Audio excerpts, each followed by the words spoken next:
Takeoff Tuesday. Another beautiful day. We got a power week this week.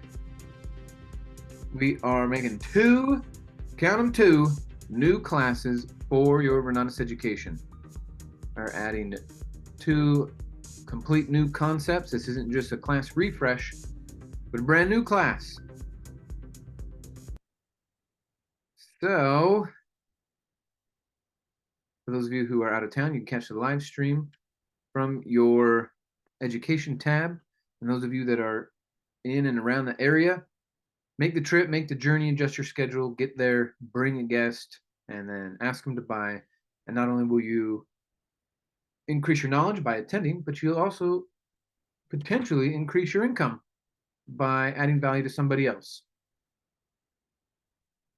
And remember, ultimately, that's why we get paid at all, is for creating value.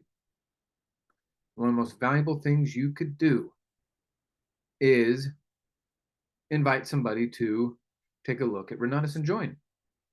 It's one of the most valuable, most important decisions people make is to get educated in their finances, right? The school systems don't do it. College doesn't do it. How many people do we meet that, have a 4-year degree in business administration or a master's degree in economics, and they're still broke? It's because traditional education doesn't work, but Renatus practical financial education does. And so, by introducing people to that, creating more value in their lives, that value gets translated back to you. There's a little essay I'd like to encourage everybody to read. It's called, well, there's actually 2. The first one is called The Law of Compensation. I'm going to drop a link in that real quick. The Law of Compensation was written back in like 1900 or 1905, something like that. Ralph Waldo Emerson wrote it. And essentially what he said is the universe is one giant ledger that tracks every action and directs the value where it's supposed to go based off of who's being valuable. And that our old way of thinking is, well, if I gave Susie value, Susie needs to give me value back, right? If I give her a product, she needs to give me money. And in that traditional sense, that's mostly accurate. But quite often, the compensation for the value that created doesn't come from the direct receiver of the value that you created. That compensation might come from 10 different directions. And so he wrote this essay on it. It's a little, there we go.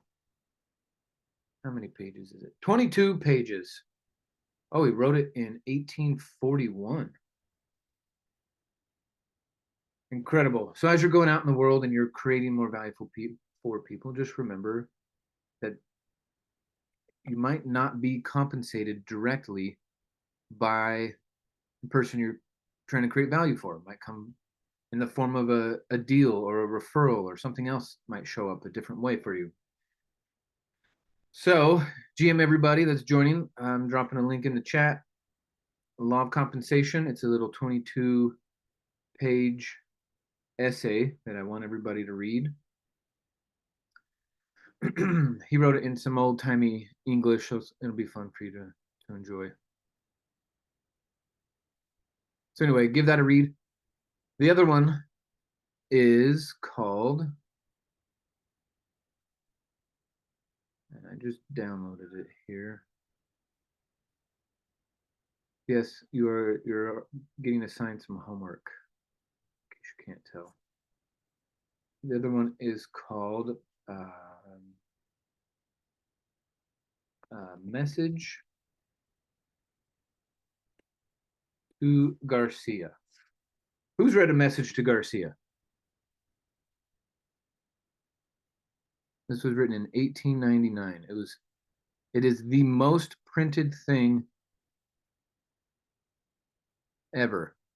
it still has, I think other than the Bible, it is the most printed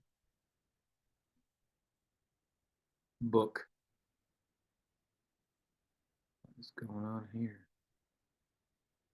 Message to Garcia.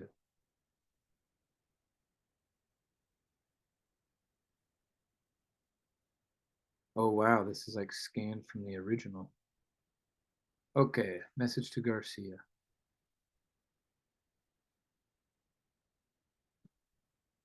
So this was written in 1899. And the guy who wrote it pointed out why the compensation goes to certain people and doesn't go to other people. And um, and this was only 29 pages, not even, because the first few pages were just the cover. Anyway, it's a very short book, but I want you to read the message to Garcia. Also,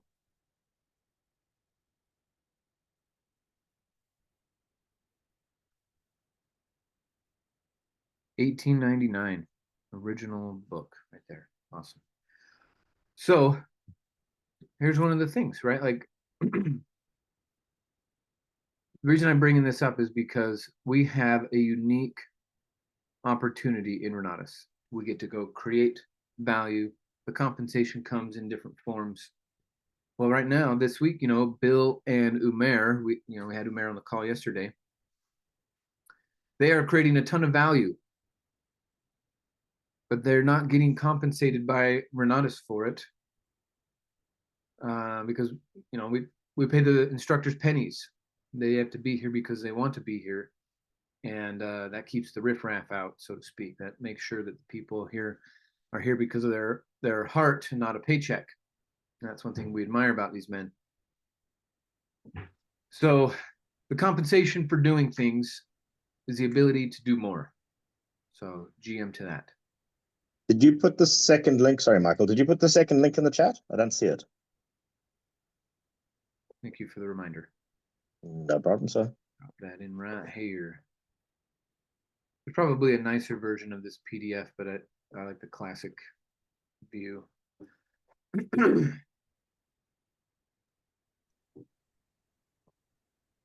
And he needed to get that message to Garcia.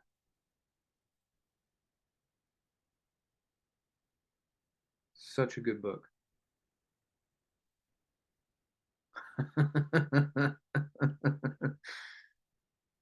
Oh, yeah.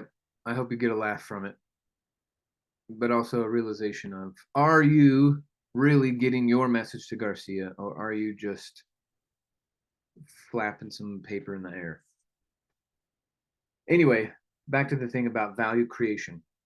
So Bill and Umair have spent a lot of time creating value for others as recruiters, right? Top income earners making 6 figures a year, bringing students to the program, but then also making millions in their careers as real estate investors and creating value for homeowners and renters and travelers of all kinds, money lenders, just value creation.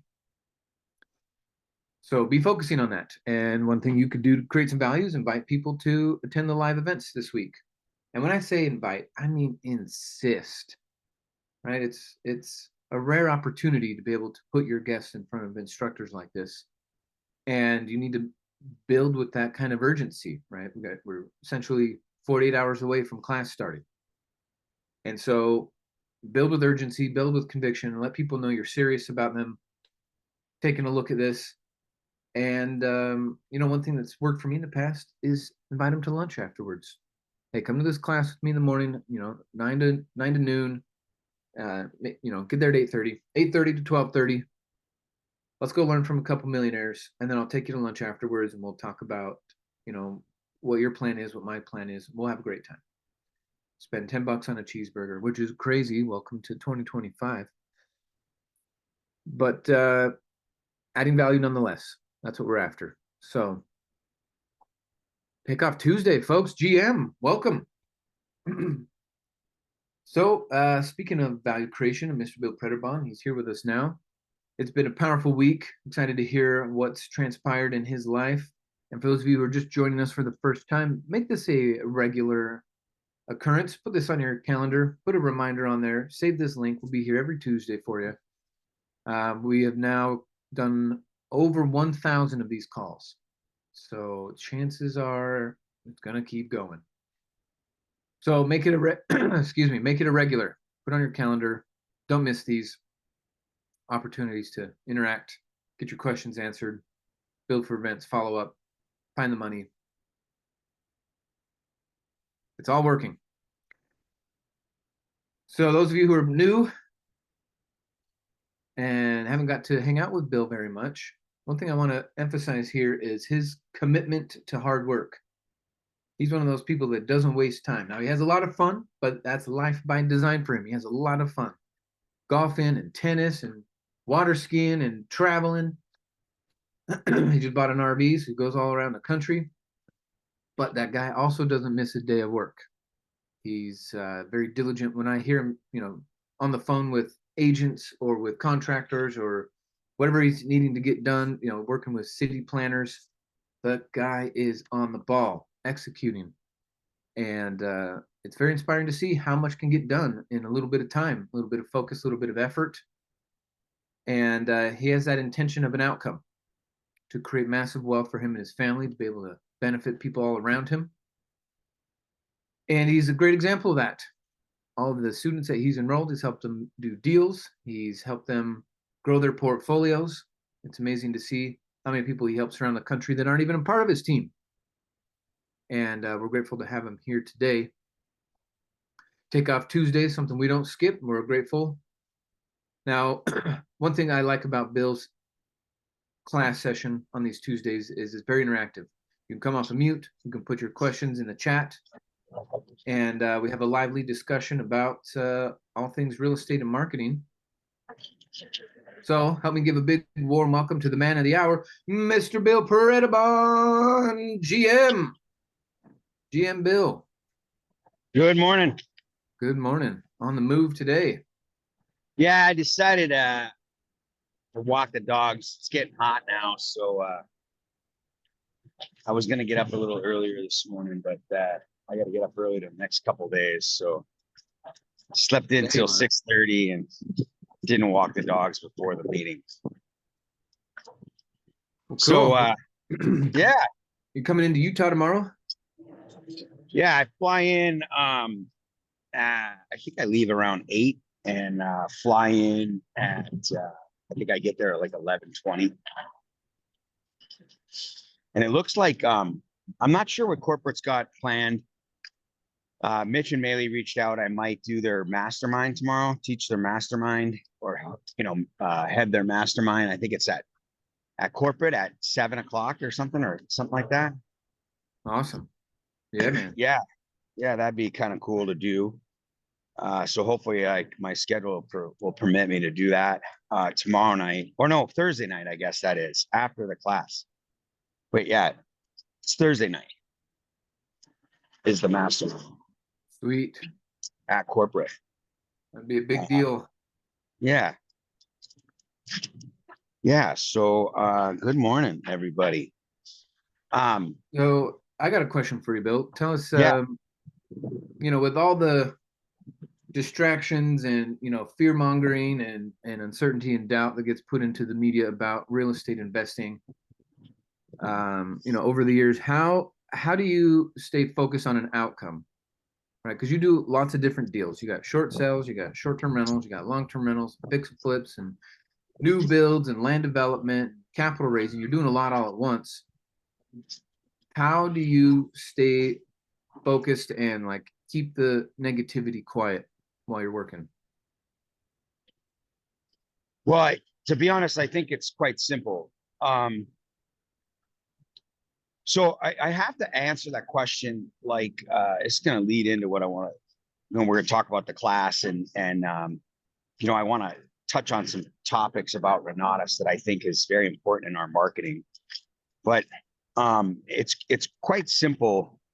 If we think about people that are, and I can't speak for the rich, right? I can't speak for the people that there's a difference between me and people that run and own companies.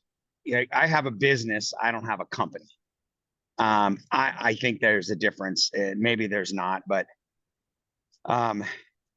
in my opinion, there is. And a company is affected, right? You have startup companies. You have privately held companies that are major companies, and then you have that are affected by tariffs. They're affected by politics. They're affected by the Dow, the stock market. And then you have, of course, publicly traded companies as well. So I believe that those people have to have a pulse on the market. They have to have a pulse on the world economics. It largely affects a much, the water, the ripple largely affects them. The rest of us, we own small businesses, right? And real estate is a small business. It's a very slow,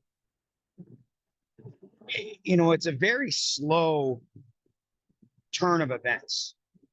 And what I mean by that is the market will shift and it goes up and down, and it slows down or speeds up. There's a fluctuation, as we all know, in supply and demand, and that is affected by the politics, right? By the media. Demand will dictate. I'm sorry. Those changes, those little ripples, will affect the population's decisions over time, right? Whether they're going to sell, they might not have even wanted to sell, and all of a sudden they're going to sell because they're panicking, or they just feel like, they don't. I don't know what they think, right? I don't know what the mentality is to put their house on the market when they wouldn't normally have done it. Maybe they're afraid there's going to be a crash. I don't really know. But people tend to sell. And then, of course, at the same time, when they're panicking, people that are buying tend not to buy, right? So then you have a fluctuation in supply and demand. But that is a process. It doesn't happen overnight. The crash did not happen overnight. So a couple of things. For the rest of us that are trying to, supplement our income, we're trying to create some kind of wealth through acquisition and holding real estate, and create some sort of cash flow that will, provide income. I got to be honest with you on side note. I don't believe that passive income is the right term for real estate buy and hold processes. If you really think about it, and I don't know what everybody's situation is, but even if you have a property manager, there's a certain threshold as having a property manager that you're going to have to tell your property manager that they're going to be allowed to make decisions on your behalf financially, on repairs, on rental markets, on rental amounts, right? When there is turnover, when there are repairs to be made, and anything over that threshold, they're going to contact you, and they're going to get 3 bids, and you're going to have to make decisions. So at the very least, you're constantly making decisions on what the pricing is going to be on your properties, especially when there's vacancies, and what type of repairs you're going to do to your properties. And that's at the least. On top of it, you have to manage the income. You have to manage the utilities. You have to manage the maintenance. You have to manage. So anyway, regardless of that, we're trying to create some income that relatively is passive, right? That at the very least, we do most of the work up front, and then we just have to maintain the income with the rental. So for those of us that are trying to do that, and trying to perhaps get into full-time real estate, I think that unless we learn, we have to go to school and get a mentor and get education and get experience and learn from someone with experience in other avenues of investing, of putting our money to work, or creating income with none of our own money or credit through some sort of other avenue, whether it's I mean, it could be anything, right? It could be gold and silver. It could be whatever interests you and whatever you feel someone, whatever the timing is right, and someone hit you up with an opportunity to invest and you went and learned how to do it. So until that's done, right? Until you're doing other things and you're going to shift if the market in real estate changes, right? Then you have to still do real estate.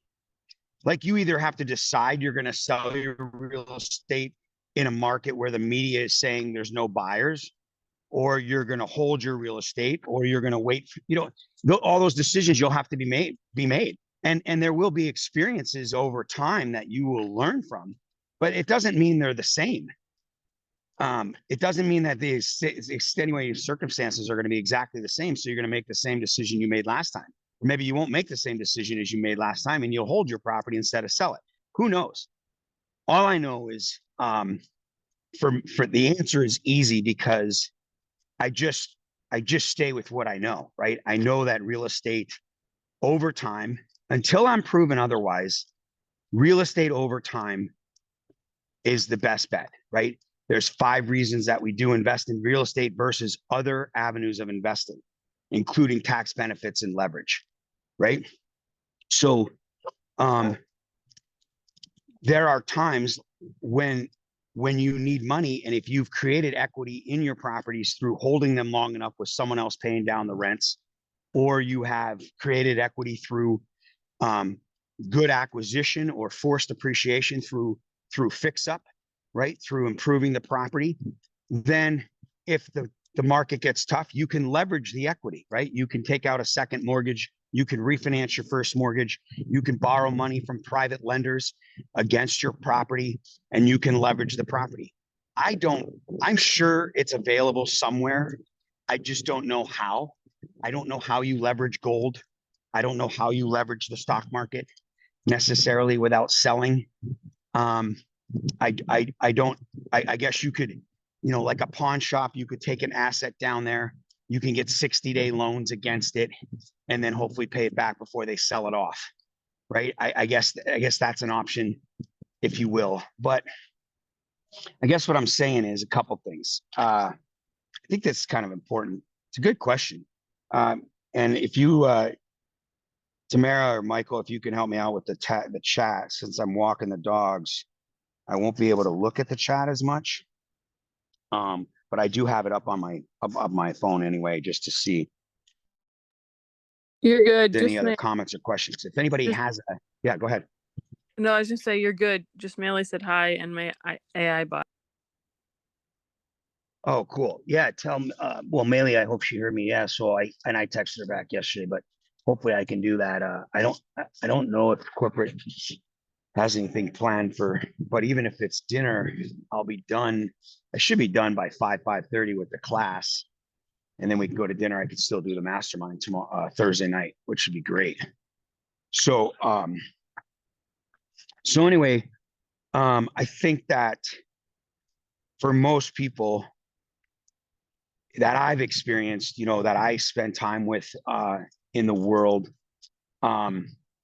it's just this is what I love about Renatus is the market can change and there will be different strategies.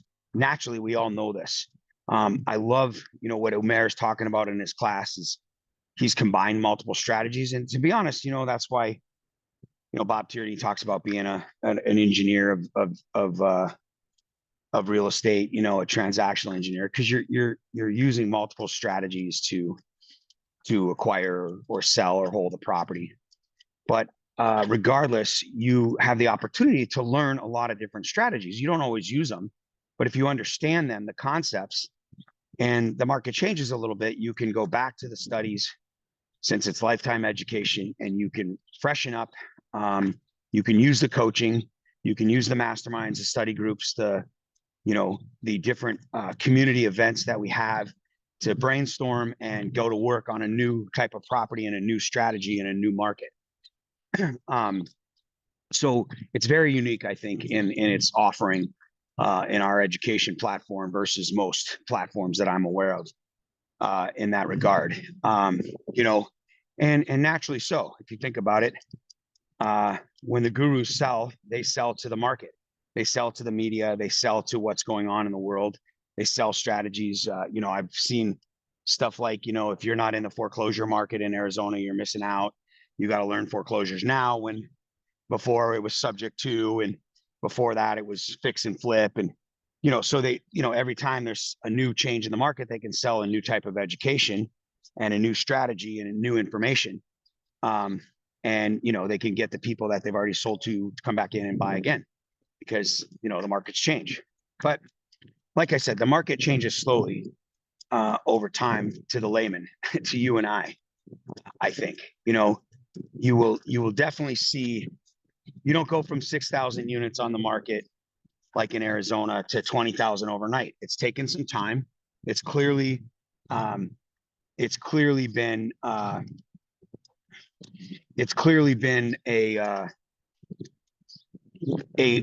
ongoing thing since the election, since prior to the election, then the election, and now the tariffs. You've noticed the market increasing in days on market. That's pretty simple to track. Every 30 days, you can track that and you can see it. You know, what used to be 15 to 45 days, it's now 45 to 90 to even 120 days.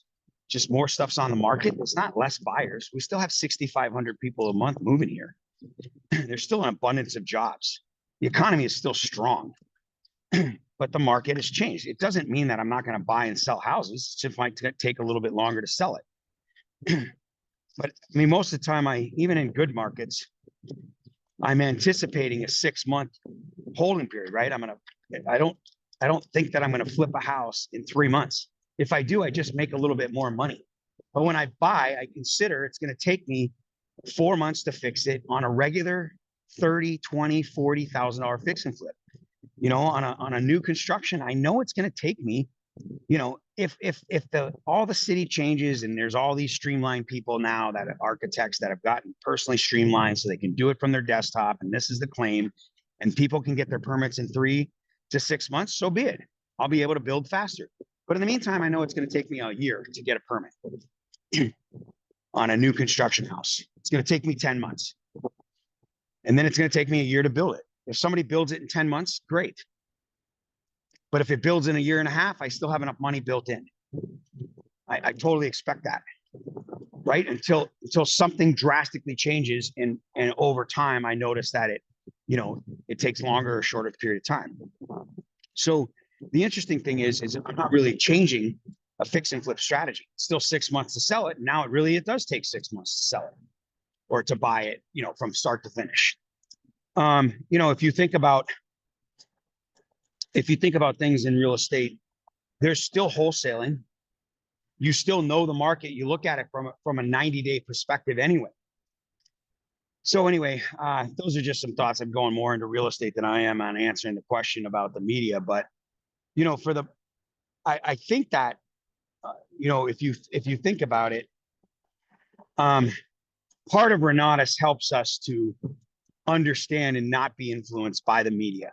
Hopefully we're learning that. And, you know, if we are influenced by the media and by the markets and what's going on in the world, we should definitely pay attention. But to influence our investing decisions, you know, then I think we just need to get a little more educated, a little more experience, and we need to, you know, understand, and we need to, I guess, mitigate the fear, you know, the unknown, through knowledge and experience of others, where Renatus would come in to help with that, right? So otherwise, we're going to be a little bit paralyzed in making decisions, and we're going to wait. But let me tell you this, you know, I own a house that I bought, and many of you know this, but many of you don't. And it just goes to show, until I'm proven otherwise, I didn't know anything about real estate when it came to markets. I was very, very ignorant. In 2005, 04, I bought my first house at 33 or 34 years old in California. It was a condo, and the market was going absolutely bonkers, you know, and I had to fax in offers. We had to go back to the office after we went and saw a property and fax in an offer. And I had to pay over asking price. And I got a loan that was ridiculous, and an 80-20 loan, so on and so forth. So then then my world crashes around me, and I start getting into real estate as an agent and a loan officer. I started reading books and listening to tapes. I bought Carlton sheets, and I met my wife, and she had a property, and I decided after reading Rich Dad Poor Dad that we should rent out that house and buy another one. Everybody in Arizona in 2005, 6, and 7 was buying a house, 100% financing. I was a loan officer. I understood how to use her credit to get us a loan, and we bought a house with an island. We bought a 3,000 square foot house for $460,000, 100% financing. The market was crashing. We got $100,000 off the house because it was they were selling at like 580 before that. So we get this house for 460. We get 20 grand back at closing because we were going to back out because the loan was taking so long. It wasn't going to get financed. The market's crashing. I didn't even know. I had no idea the market was crashing. I didn't even know the market could go down, right? That's how dumb I was. That's how little I knew, is that the market could actually decrease to the point where I couldn't sell my house, right? Because my exit strategy, literally, you guys, was rent out her house negatively, cash flow it for 2 years. It's going to go up in value. Buy this one. It's going to go up in value. Sell them both in 2 years, because in 2 years, I'll have lived there 2 out of 5 years. Homestead exemption, $500,000 in Arizona. And there we go. And we save the money. So, or we get this money, right? And so, the house went upside down. The market was crashing. All of a sudden, everything was upside down. And our house was actually, the comparables of the same house that we bought were selling on short sale for $190,000. And I put a third mortgage on the house with a pool. So the point in all this is that I own that house today through the Renatus strategies and my experience in lending. I understanding mortgages. That's another reason why you want to watch that class, understanding mortgages. I was able to actually really reduce the interest rate, and actually I eliminated the second mortgage all entirely. Got the debt forgiven, which the second mortgage was a purchase money mortgage, right? It was an 80-20 purchase. That house today is worth $800,000. I owe $300,000 on it, and it rents for $4,000 a month. So as far as I know, in my short life of real estate, is that it goes up. It goes up and down over time. It always goes up. So no matter what the market does, no matter what happens, if you prepare for that in the long term, it doesn't matter. I just was going to sell a house for $2.5 million, one of my new constructions. I put it up. I dropped it down to 2.489. I dropped it down to 2.35 and it didn't sell. 30 days on the market. I took it off the market because it's not the right market. It's still an in-between house. I think that anybody moving to my house, that particular house, would have most likely needed a mortgage still. The $4 or $5 million house, I talked to a guy, one of my friends, he sold a house in Paradise Valley, a new construction, and sold it cash in 1 day for $5 million. So that market is selling like crazy. But the middle market, above $1 million, people need mortgages, and they're 2-income houses typically, and they're putting down a good down payment, but they're still borrowing $1 million, $1 million at 8%, $10,000 a month. So some people can't afford $10,000 a month. So I took it off the market and I rented it. I rented it for $9,000 a month, and I rented it on a year lease. Right? So I just changed my strategy because the market is going to come back up. The market is going to change. Trump's going to be in office for a year at that time, a little over a year. It'll be fall or spring again next year, and I'll relook at it. But it's a type of buy and hold strategy that we don't have to really worry about. It's just my opinion and my experience over time. Like, if you think about COVID happened pretty quickly, right? In the beginning with the panic. And then, but the houses didn't start going up in March and April and May of 2020. It wasn't until the end of 2020 when people realized what So there was a lot of, and if you had a house, right, or you wanted to buy a house, you still could get a house in 2020 if you wanted to buy it. And you could still, if you didn't miss the market, if you didn't sell it in the first half or second or third quarter or even fourth quarter of 2020, you could sell your house in 2021 and still make 40% higher than you would have done it in 19, right? Because it was a slow process. That 40% increase came over time. What is relatively fast, a year time, a year and a half, but you still had the opportunity for people to catch on, the ignorant average Joe to catch on and either sell or buy, right? And most people that are still buying at the end of 2020 or 2021 are buying because they're moving their family or their job, and they're not selling the house the next year. So, or if you were buying and you were buying a rental, you were renting it, and rents were going up just as much as houses were going up. So you still bought it on a formula. Anyway, I hope that makes sense. Again, if there's any more chats, I'm going to check the chat. Let's see here. Just me Fax, making isn't that fun of funny? having to fax paperwork in back in the day. Dude, isn't that funny? I don't even know if people on this line know what a fax is. But Do you remember the it was like Back to the Future, something like that, when they talked about in the future there would be a fax machine in every room, and that's how you could tell how rich somebody was. right? Yep. Oh man. Yeah, man. We used to, my agent would have to drive back to her office.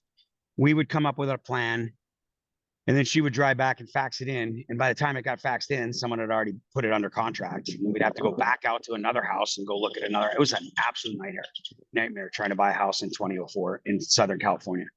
It was so funny. And I was qualified to, like, at the time, like 600. Most of my offers were around 450, 475. And I couldn't buy anything. Everything was getting bought before I could buy it, or they were paying cash, or they were paying way over asking price. It's kind of fun. I will tell you, we'll get into a couple things. God, it's already, is it 7:50? Well, I guess we started late. So a couple things. One is, you guys, so about my class, like, here's what I know is that I really like that Umair is gonna, he's gonna give you step by step. I'm gonna talk about this a little bit, but I really think that, I don't know what the term, the thing is, I really believe that every class that we have, in my experience using the class, there is theory that's always got to be mentioned, but I don't think there's a class that I know of that doesn't allow you, if you studied it a couple times, more than once, at least more than twice, you could go out and do the work and you could get it done. The problem, not the problem. One of the things that we have to remember is not everything resonates with everybody. Not everybody's interests are the same. Not everybody's markets are the same. So nothing is going to work for everybody, but something will work for everybody. And what I mean by that, I really like the idea of Renatus and having all of the different acquisition strategies and holding strategies, right? Because they can be combined in just about it. In fact, I would beg to say that they are combined in every single strategy. There is more than one class that is needed to acquire and buy and hold or sell a piece of property, a piece of real estate, even wholesaling. Wholesaling realistically is really not no money, no credit. It truly can be the one strategy that doesn't need not only your own money, but anybody's money. But in today's sophisticated age, where people have access to the internet, and there are so many buyers buying their house, that they are getting so many offers, that people have gotten an expectation that there will be an EMD, that there will be money up front, right? It is very rare that you're going to be able to get into, you will have to be very good at getting a hold of somebody who's never let them in your house, and you will be able to walk into the house and write a contract with no earnest deposit, right? So if you need EMD and you present that contract to a title company to do a wholesale third-party transaction, then as soon as escrow is open, you will need to deposit an EMD, which will, even if you write a personal check, it will be deposited in less than a week and typically in 3 days. So somebody will have to have money, even in a wholesale transaction. I don't care what people say. So anyway, I don't know why I went off on that tangent, but that's just the reality of it. And to be honest, if you don't have any money, I don't know how you're going to do any marketing and wholesaling. You better have a shit ton of time to go knock doors, and you better be able to pull your own data, because you're not going to be able to pay for anybody else's data to find out who's in foreclosure. Okay. So it's not a no money deal, in my opinion. Real estate takes money. So if I were you and I was giving you advice, I would say, learn how to raise money. Get over the fear of money, get over the understanding of money.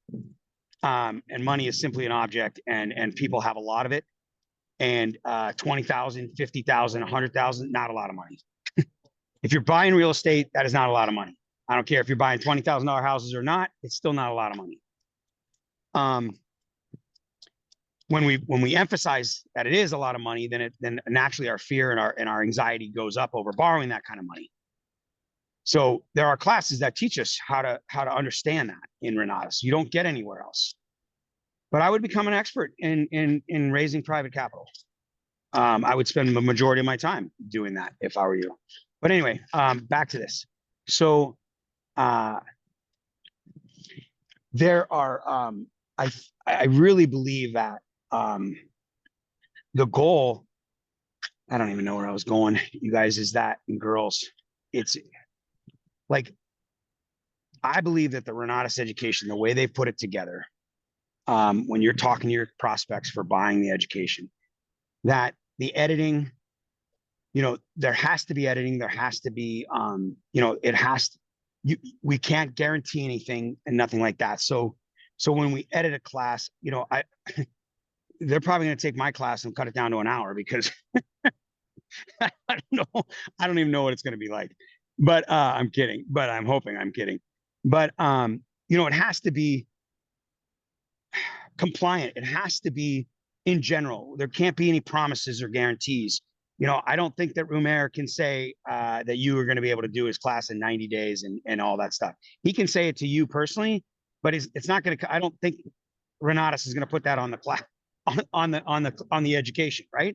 It's going to be up to you to study the education and apply it, right? And then use the coaching and use the community and use the other classes to supplement the strategy, right? And someone asked a good question yesterday on the call and said, can you do this anywhere? And Umair was like, yeah, I'm in Virginia and I do it in wherever he does it, Georgia or wherever he's buying these properties.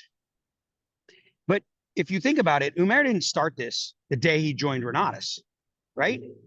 He started it, a year and a half ago, right? He came to a decision that he was going to start to apply the education in a way that he could.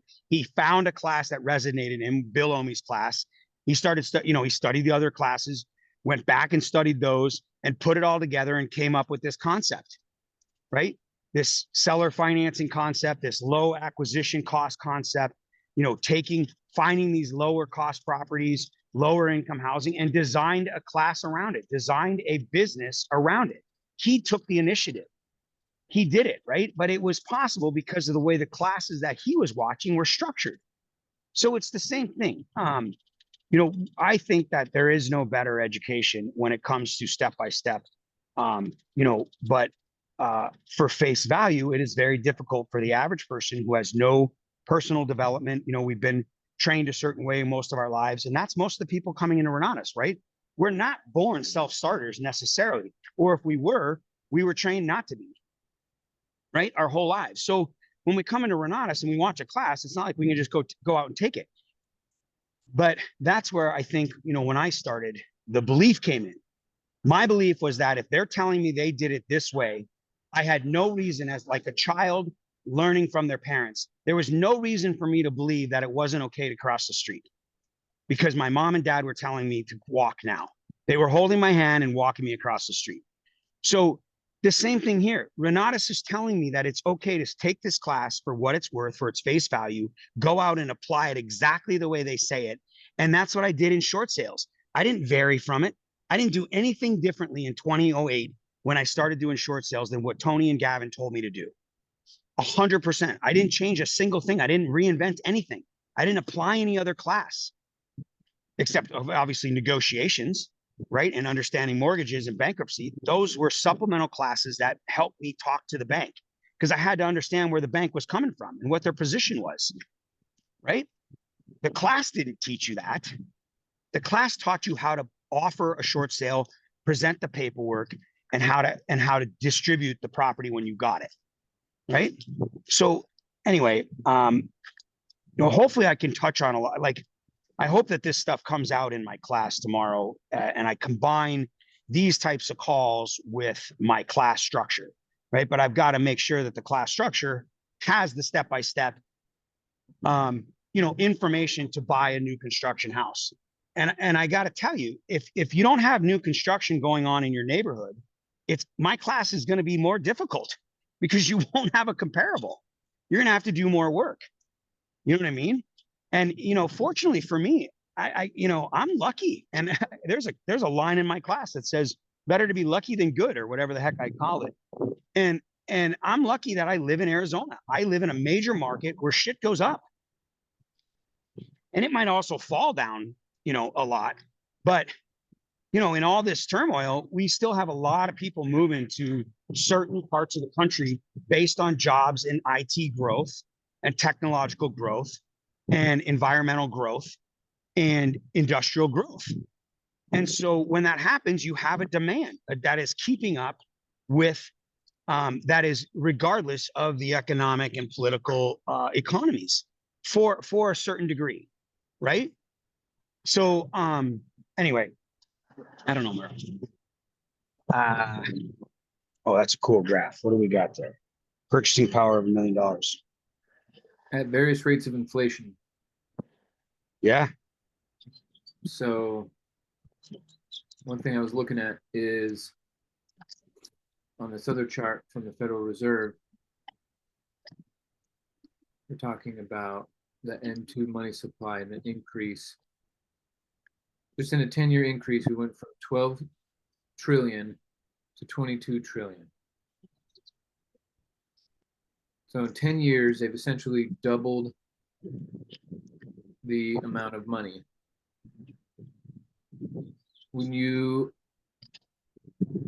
reverse the equation, that's a 7% year-over-year increase if you're going to double something in 10 years. So then we go back and say, all right, 7%. So we're in between this 6 and 8. So on 10 years, if something is being produced at 7%, that means you're cut in half. Right here is the 500,000. So one thing I just wanted to bring up is when you're running your numbers, folks, you have to factor in 7% inflation, not 3%. You will fool yourself. Okay, I was running it off of 3. I fooled myself for years. And when I looked around, I didn't have as much money as I thought I did because they're really printing money at 7% a year, not at 3% a year. That 3% is the CPI. That's the consumer price index. Inflation is money printing, but people will blend the two words and they'll call them both inflation. But let's be honest here. Which one is determining the value of our dollars? It's the money printing, which is this graph. And so if you're not factoring in 7% annual deterioration of your dollars while you're running your numbers, you're not going to get the right answer. So I just wanted to put that out there too as one of the things, as we keep learning and we keep getting better. I mean, if it was 3%, the numbers would look totally different. Well, what did I do here? At 3%, $1 million over 10 years, 3% is still 800,000. But at 7%, it's 500,000. That's a $300,000 difference. That's That's a compounding mistake if you're ignoring it. And we don't want to compound our mistakes. So Yeah, for sure. Yeah. You know, I think it's important that, you know, one of the things that's again great about Renatus and even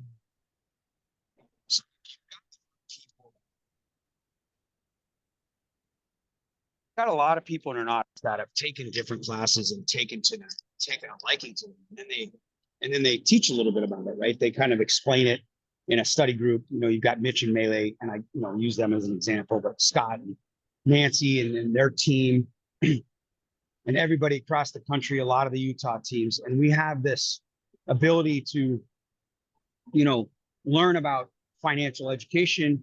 You know, really the Kiyosaki model, you hear me say this. I mean, I can't stress it enough, where I completely missed it, probably because I don't know how to read. So when I read, I just read right what I wanted to, which was go buy houses. And, you know, you've got to have extra money at the end of the month. We've got to reduce our debt. We've got to reduce the interest that we pay. We got to reduce the taxes that we pay. And we've got to keep more of the money that we make. We don't necessarily have to make more money, but Renatus also gives us that opportunity. So not only can we get our bills in check and our monthly budget in check without doing Dave Ramsey, but we can also then make more money.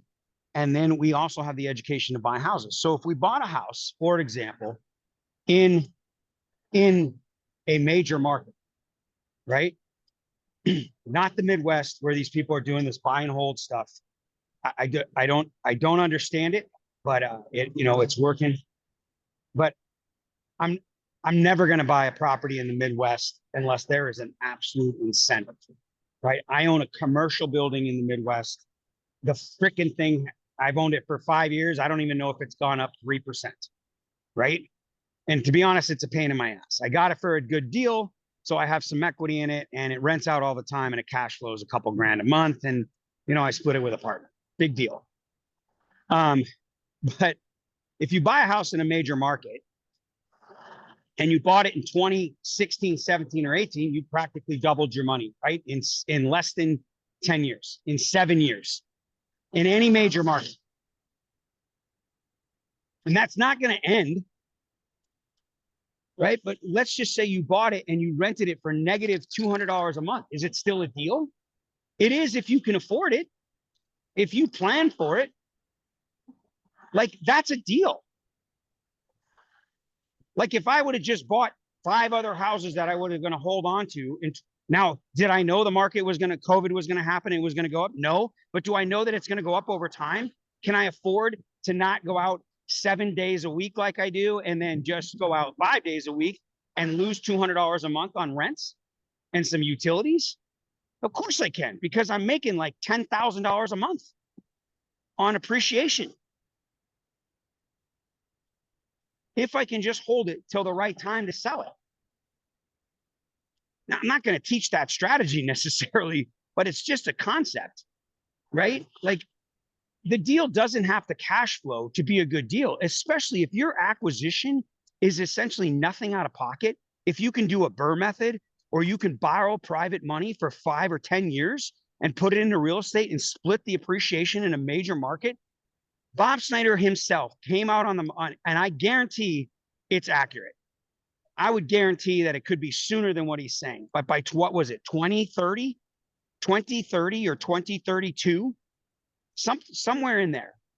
That major markets like Utah, the median household, Arizona, Phoenix, Arizona, $1 million. Right now it's 500 and whatever thousand, 600,000. So in 8 more years, if I buy a house today for 600 grand, it's going to be worth $1 million. Right? Yeah. So that means it's going to go up 400,000 to, let's call it $500,000 in 8 years. That's $75,000, $60,000 a year. And let's say I lose $1,000 a month on the house. I still make 50 grand a year on the house for 8 years. I make 400,000 instead of 500. If I sell it during that next time, I got to keep up on it. I got to rent it out. It's going to take me time and money. That's why you have a better job. I'm sorry, not a better job. You have your job, you keep your job, you pay your bills, you do some Renatus marketing, you make some extra capital, and you learn how to reduce your debt and pay less interest and pay less taxes. There is nothing better than Renatus. There is no better system to create wealth. But nobody wants to create wealth. It's not fun. There's no excitement in it. There's no excitement in buying a house that negative cash flows $1,000 a month for the next 5 years in a major market. It's not a strategy. You're not going to teach that to somebody. But I'm telling you, I'm lucky as shit that I live in a major market and I keep every single house I live in. And a lot of times I lose money. I lose money on deals all the time. Brian Sump is an anomaly. Is that the right word? Yeah. But he's smarter than me. He's also a better planner. He's more sophisticated. He takes more systems, probably takes a lot less risk. And it's probably the better way to live, you guys. There's less stress. There's, doesn't have as many arguments with his wife, I'm sure. And that's a better way to go about it. But Wait, Bill, I have a question. When you say you Yeah. lose money, like, are you talking about like you generally just like lose $100,000, or you're saying like no, you're I losing lose money on well, So that Yeah. house that I rent for $4,000 a month, you guys, I have a $400,000 first position HELOC that helped me buy other real estate, right? When I took it out, I paid it down $100,000. And then I only owed $300 on the $400.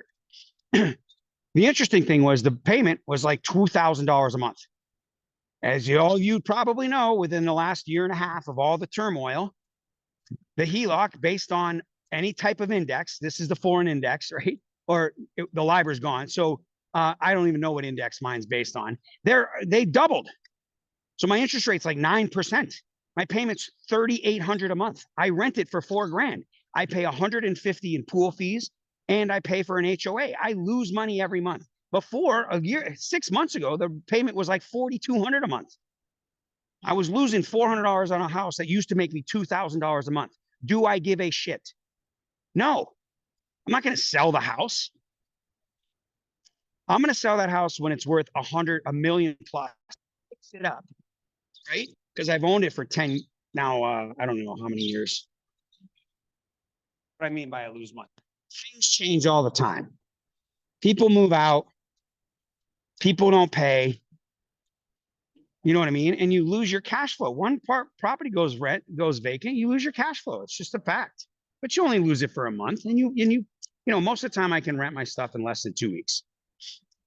It's not usually a problem at all. But you still got to do some repairs, right? And if you didn't sub-meter some of your houses, I don't care. I buy triplexes that aren't fully sub-metered. Most of it's sub-metered, but if I got to pay the water, big deal.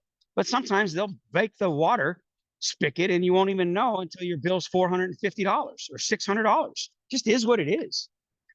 But they're paying down my mortgage. I'm writing anywhere from $10,000 to $15,000 a year off on the property, right? In saved taxes, which means I'm writing off $60,000. Right? So it's all, you know what I mean? It's a long-term game. So that's what I mean by I lose money all the time. That's why they say, and I don't know the answer. That's my guess is that's why they say the majority of the 76% of the 1% do business in real estate. They own real estate for all the purposes we talk about, but they make their money, right? Also in business. They have a business that creates more money at the end of the month than they know what to do with. Then they've learned how to invest.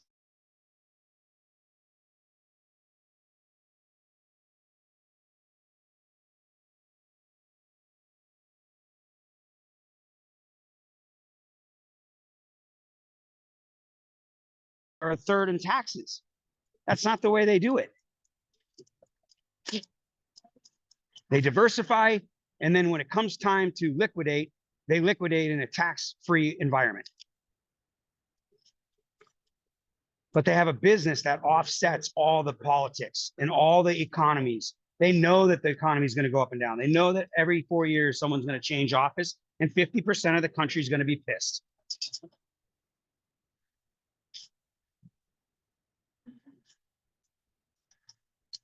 And Bob Snyder, honestly, has put that together.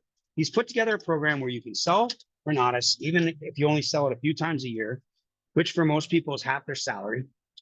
If you sell 4 combos a year, you're making half the average salary, right? Actually, you're making half the average household salary in most markets, most areas, right?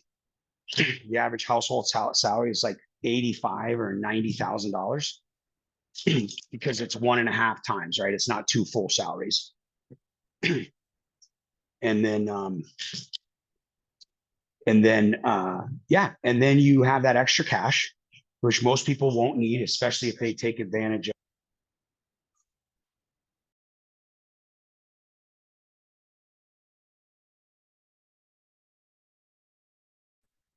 Especially if they take advantage of the velocity banking and some of the other financial strategy plans, then they don't need that 40 grand that they make in the, you don't have to be in the top 1% of the income earners to make a good living in Renatus, selling a few combos. And then you got 4 or 5 new people every year that are going to help you do real estate, lend you money.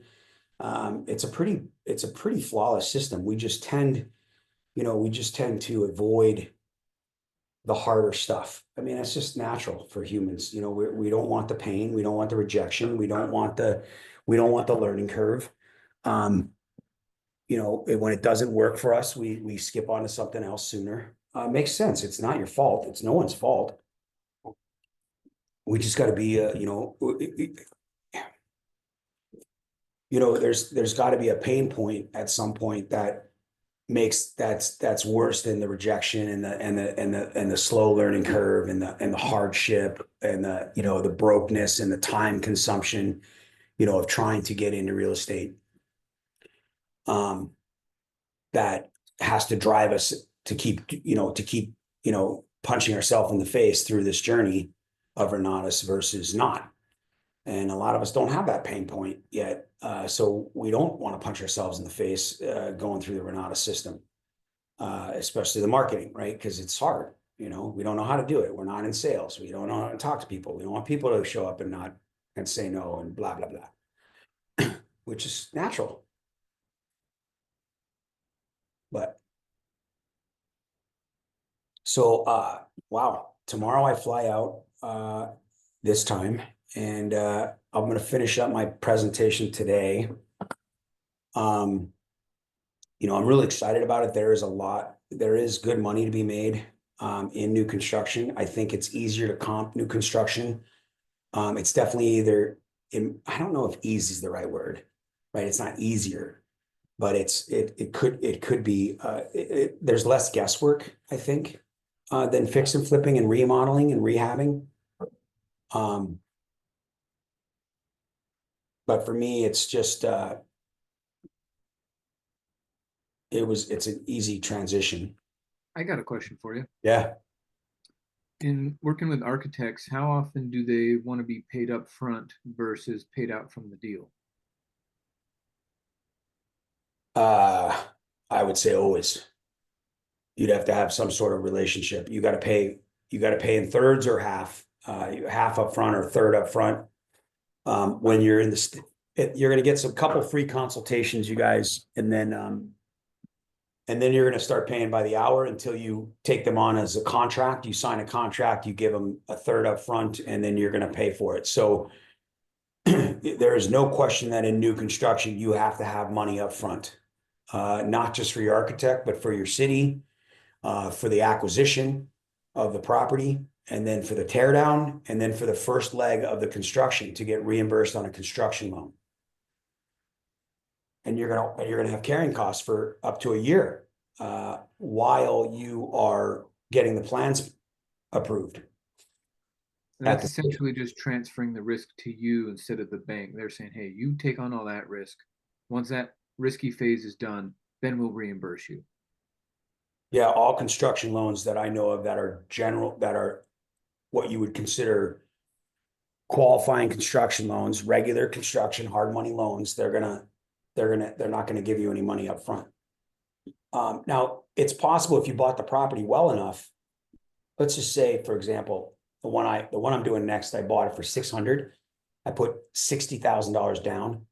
I took out a $540,000 deferred private money loan for the acquisition. If I were to list the house today, I haven't done a single thing to it. I got the permits coming. I'm going to tear it down. I would list it for $800,000 for a tear down. So I have $200,000 of equity in it. So when I get my construction loan, I'm working with my guy, he might give me a loan for 700 up front, right? Maybe 650 at least, because he's going to be making interest on something he can still fire sell and get back, right? He's still at a low loan to value.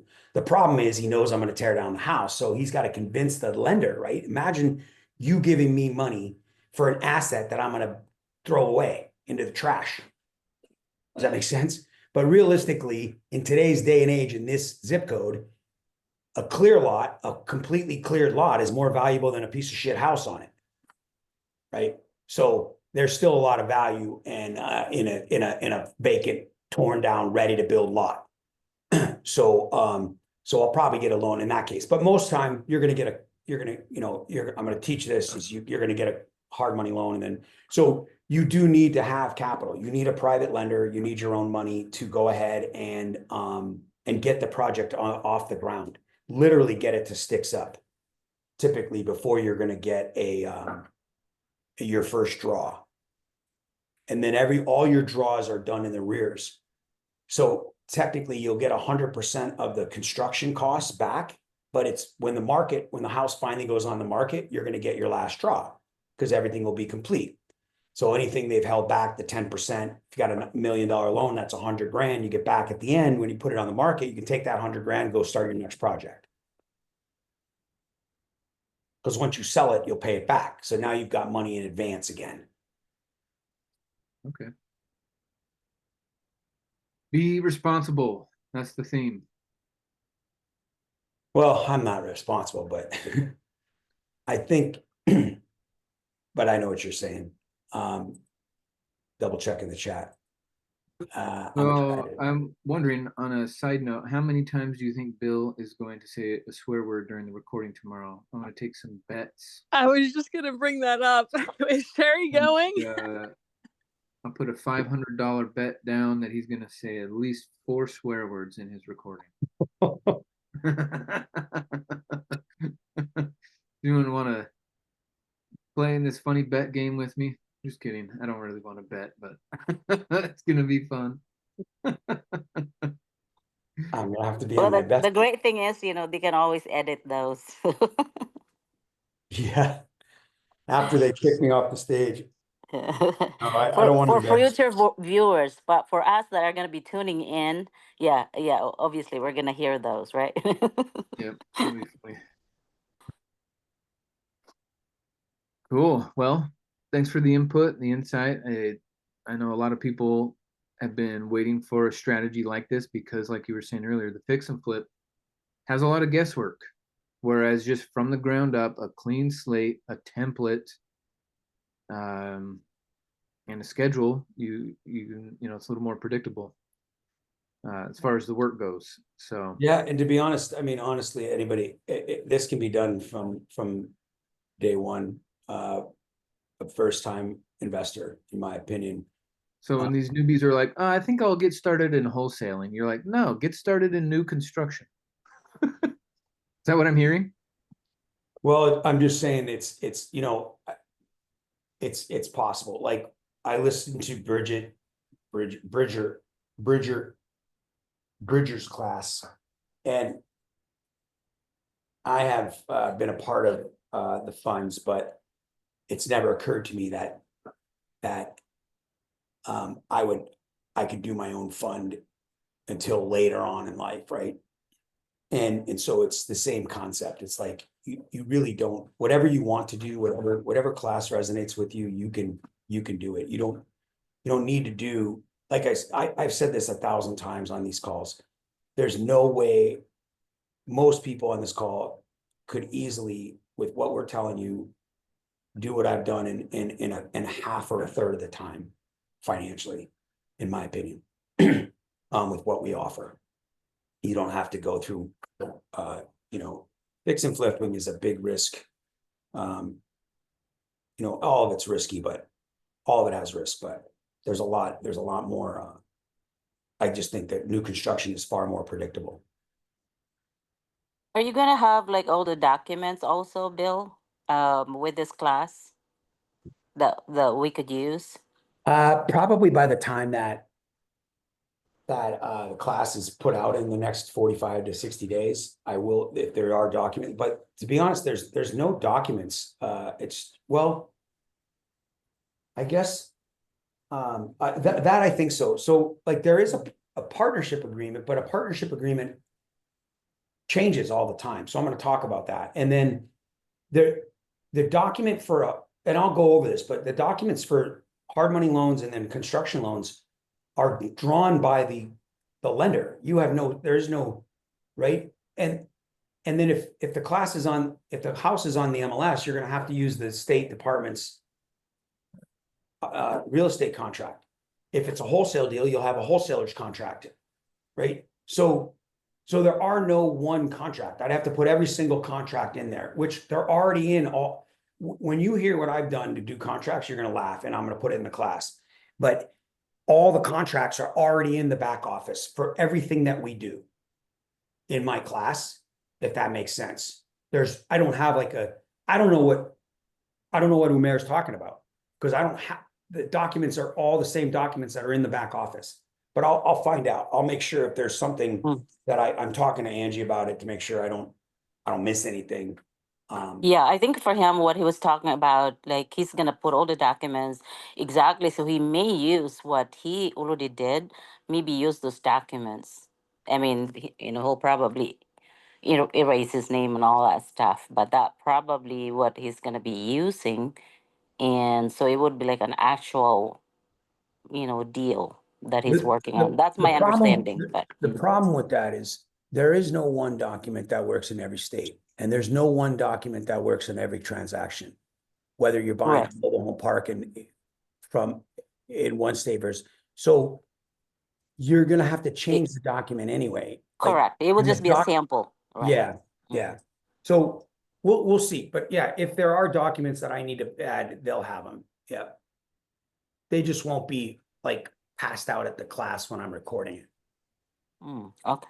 I mean, Thank they won't even be even if I did, we wouldn't be going over the contract necessarily. You know what I mean? I'm going to talk about the negotiation with the private lender and stuff.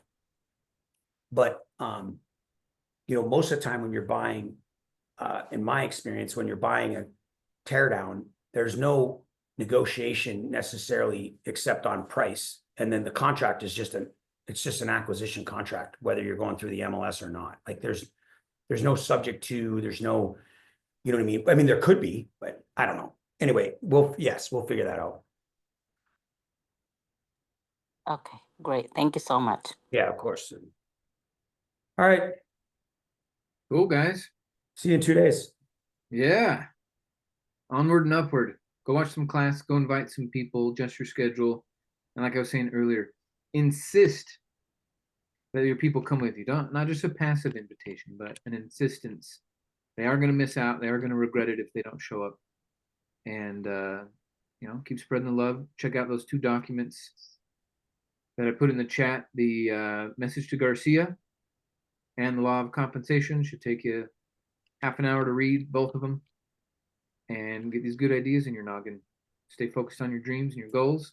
Face your fears and bring a friend along for the ride. We'll see you guys tomorrow. Oh boy, we've got another question. So I haven't done this in a while. It's a marketing question.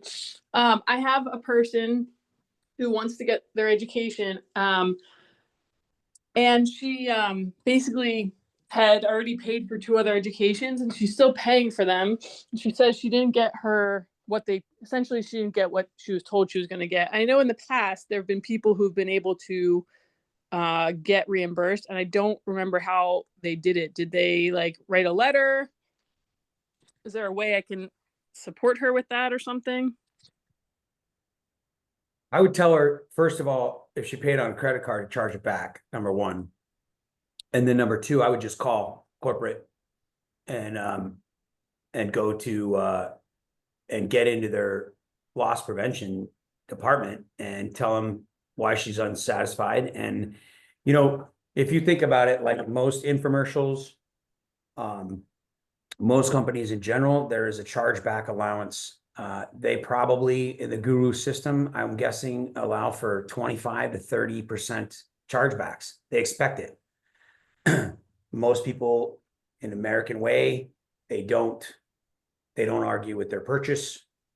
They accept their consequences. So I'm guessing there's anybody that complains large enough will get their money back from the company by just complaining over the phone over and over again and threatening to charge back the charge on the credit card to the credit card company, and then they're instantly credited for their chargeback, and then the credit card company does an investigation, as you know, and then they'll most of the time they'll just they'll get their money back. Yeah, I would probably, Tamara, I would talk with Matt Snyder, and I would let him handle that. No, It's not here, Renatus. Gilda. They're Oh, gonna go to the okay. gurus. Oh, I thought it was Renatus. Okay. I didn't hear that. Sorry. Okay. No. Okay. They should call up and complain and tell them that, they were promised something they didn't get, that it would work and it doesn't work, blah, blah, whatever their legitimate complaint is about their education and their product, and ask them to get a refund. Most of the time there is an allotment, not even most of the time, all the time. Those corporations and companies have allotments for chargebacks. They expect it. People are buying on emotion in the back of the room, even if the time frame is passed. Yeah. Okay, cool. All right, perfect. Thank you. I could not remember what people did. And then Michael, I have a side question for you after everyone jumps off. All right. Cool. All right, folks. Stay Thanks, positive. everybody. We'll see you soon. Bye. Happy Tuesday, Thank you mate. so much. Thank you. Thanks, Thank you Phil. much. Thanks, Thank you, Bill. everyone. Cheers. Thank Bye, you. bye, bye.